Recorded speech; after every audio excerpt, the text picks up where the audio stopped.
अशोक के होली में होई धमाल रे घरे नुआइल पिया नया नया माल रे।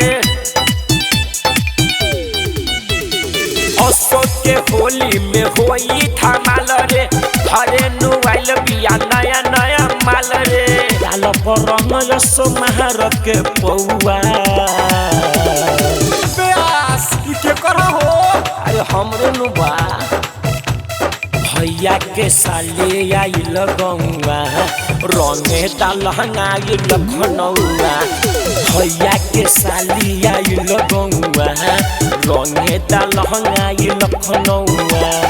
भैया के साली आइल गौआ रंगे लहंगा लखनऊआ।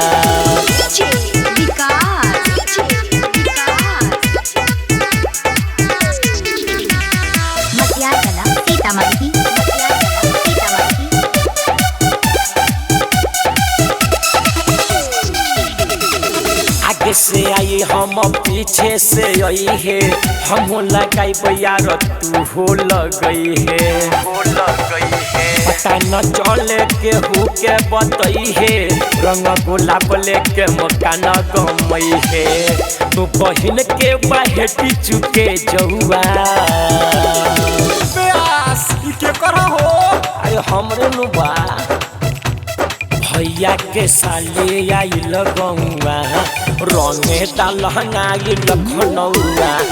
भैया के साली आइल गौआ रंगे लहंगा लखनऊआ। भैया के साली आइल गौआ रंगे लहंगा लखनऊआ।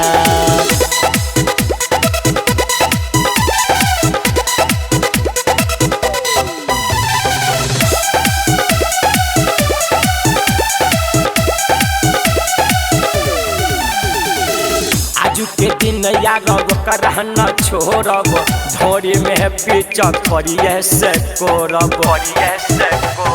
रंगत के बाल्टी में ओकर के घोरब सूरज राजा भरत सिल तोड़ब सुरेंद्र सबरिया पोटाई काले कौआ प्यास के करा हो अरे हमरे नुबा भैया के साले आइल गौआ रंगे लहंगा लखनऊआ।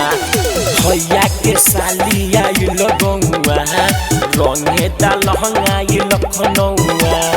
भैया के साली आइल गौआ रंगे लहंगा लखनऊआ।